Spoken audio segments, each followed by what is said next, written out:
Airport లో చుక్కెదురైంది. YCP నేత Devineni Avinash plan ను మంగళగిరి పోలీసులు అడ్డుకున్నారు. నిన్న హైదరాబాద్ నుంచి దుబాయ్ పారిపోయేందుకు అవినాష్ ప్రయత్నించారు. వెంటనే దేవినేని అవినాష్ కదలికలపై మంగళగిరి పోలీసులకు శంషాబాద్ ఎయిర్పోర్ట్ అధికారులు సమాచారం ఇచ్చారు. అవినాష్ పై కేసులున్నందున ప్రయాణానికి అనుమతి నిరాకరించారు. దీంతో శంషాబాద్ ఎయిర్పోర్ట్ నుంచి దేవినేని అవినాష్ వెనక్కి వెళ్లిపోయారు. ఇప్పటికే టీడీపీ ఆఫీస్ పై దాడి కేసులో దేవినేని అవినాష్ పై ఎఫ్ఐఆర్ నమోదైంది. దాడిలో పాల్గొన్న వారిపై పోలీసులు ముందస్తు చర్యలు, లుకౌట్ నోటీసులు జారీ చేశారు.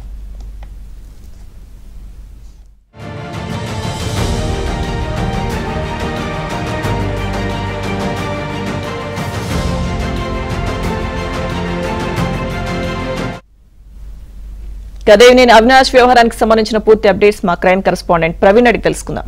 ప్రవీణ్, 2021 అక్టోబర్ 19న తెలుగుదేశం పార్టీ కేంద్ర కార్యాలయంపై దేవినేని అవినాష్తో పాటు మరికొంతమంది వైసీపీ కార్యకర్తలు, నేతలు కూడా దాడి చేసినటువంటి కేసులో దేవినేని అవినాష్ చాలా కీలకమైనటువంటి నిందితుడు అంటూ కూడా ఎఫ్ఐఆర్ నమోదు చేయడం జరిగింది. ఈ కేసులో ప్రస్తుతం అతను పరారీలో ఉన్నాడు. అతను కూడా అరెస్ట్ చేయాల్సి ఉంది. ఈ నేపథ్యంలో అరెస్ట్ చేస్తారనేటువంటి భయంతో దేవినేని అవినాష్ ఏపీ హైకోర్టులో ముందస్తు బెయిల్ కోసం తను పిటిషన్ దాఖలు చేశాడు.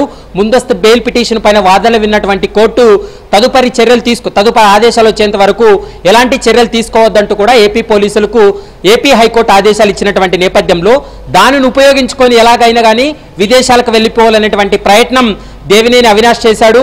నిన్న రాత్రి శంషాబాద్ ఎయిర్పోర్ట్కి చేరుకున్నటువంటి దేవినేని అవినాష్ ఇక్కడి నుండి శంషాబాద్ ఎయిర్పోర్ట్ నుండి అబుదాబి లేదా దుబాయ్కి వెళ్లేటువంటి ప్రయత్నం చేశాడు. దీంతో ఇప్పటికే ఏపీ పోలీసులు లుకౌట్ నోటీస్ జారీ చేయడం జరిగింది. దేశం విడిచి వీళ్ళు పరారయ్యేటువంటి అవకాశం ఉంటుంది కాబట్టి ఈ కేసులో తెలుగుదేశం పార్టీ కేంద్ర కార్యాలయంపై దాడి చేసినటువంటి నిందితులు దేశం పారిపోయే ప్రమాదం ఉంది కాబట్టి వాళ్ళకు లుకౌట్ నోటీసులు జారీ చేయడం జరిగింది. దేశవ్యాప్తంగా ఉన్నటువంటి అన్ని ఎయిర్పోర్ట్లకు కూడా ఏపీ పోలీసులు లుకౌట్ నోటీస్ జారీ చేయడంతో దేవినేని అవినాష్ నిన్న రాత్రి 10 గంటల సమయంలో శంషాబాద్ ఎయిర్పోర్ట్కి వెళ్లి తను విదేశాలకు ముఖ్యంగా దుబాయ్కి వెళ్లేటువంటి ప్రయత్నం చేయడంతో అక్కడ అధికారులు లుకౌట్ నోటీస్ ఉండడం వల్ల అధికారులు అడ్డుకోవడం జరిగింది. దీంతో దేవినేని అవినాష్ కు శంషాబాద్ ఎయిర్పోర్ట్ లో చుక్కెదురైందని చెప్పాలి. ఈ విదేశాలకు వెళ్లేటువంటి ప్రయత్నం చేసినటువంటి దేవినేని అవినాష్ ను కొద్దిసేపు కస్టడీలో పెట్టుకోవడం జరిగింది. వెంటనే సంబంధిత మంగళగిరి పోలీసులకు సమాచారం ఇచ్చారు. మరోవైపు ఇంటెలిజెన్స్ పోలీసులు కూడా సమాచారం ఇవ్వడంతో పోలీసులు స్పష్టంగా ఎయిర్పోర్ట్ అధికారులు కోరడం జరిగింది. ఈ కేసులో చాలా కీలకమైనటువంటి నిందితుడిగా ఉన్నాడు కాబట్టి అతడు విదేశాలకు వెళ్లేందుకు అనుమతి ఇవ్వద్దు, ప్రయాణానికి ఎలాంటి అనుమతి ఇవ్వద్దంటూ కూడా శంషాబాద్ ఎయిర్పోర్ట్ పోలీసులకు ఏపీ పోలీసులు విజ్ఞప్తి చేయడంతో దేవినేని అవినాష్ ను విదేశాలకు వెళ్లకుండా శంషాబాద్ పోలీసులు అయితే మాత్రం అడ్డుకున్నటువంటి సందర్భం కనపడుతుంది.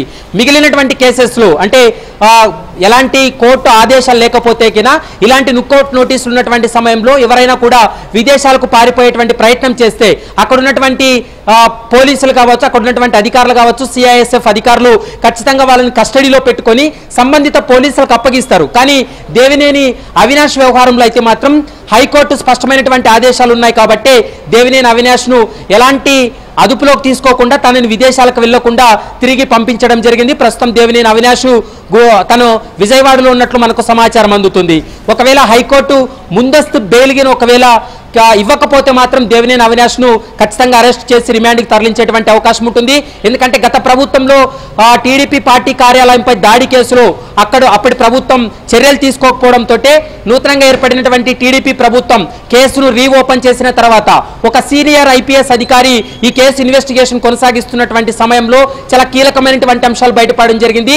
ఆ కేసులో ముఖ్యంగా కేంద్ర కార్యాలయం టీడీపీ పార్టీ కార్యాలయం పైన దాడి చేయడంతో పాటు అక్కడ ఉన్నటువంటి పనిచేసేటువంటి వారిపైన దాడి చేయడం, ఫర్నిచర్ అంతా ధ్వంసం చేసినటువంటి కొన్ని సీసీ ఫుటేజ్ను కూడా సేకరించారు కాబట్టి అవన్నిటిని కూడా ప్రస్తుతం కోర్టు ముందు ఉంచారు. కోర్టు వాటన్నిటిని పరిగణలోకి తీసుకున్న తర్వాత ఉత్తర్వులు ఇచ్చేటువంటి అవకాశం ఉంటుంది.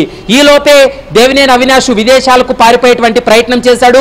ఎలాగో ఏపీ హైకోర్టు తనకు ఎలాంటి అరెస్ట్ చేయవద్దన్న ఆదేశాలు ఉన్నాయి కాబట్టి తాను వెళ్లిపోవచ్చు అనేటువంటి ఒక పక్కా ప్రణాళికతోటే శంషాబాద్ ఎయిర్పోర్ట్కి వచ్చి శంషాబాద్ ఎయిర్పోర్ట్ నుండి అబుదాబి, దుబాయ్ వెళ్లేటువంటి ప్రయత్నం చేయడం జరిగింది. కానీ కానీ ఎట్టకేలకు అక్కడ ఇమిగ్రేషన్ అధికారులు కావచ్చు, ఎయిర్పోర్ట్ అధికారులు లుకౌట్ నోటీస్ పరిశీలించిన తర్వాత ఇతనిపైన లుకౌట్ నోటీస్ జారీ అయి ఉంది కాబట్టి వెంటనే పోలీసులకు సమాచారం అందించి అతన్ని విదేశాలకు వెళ్లకుండా నిలుపుదల చేశారు.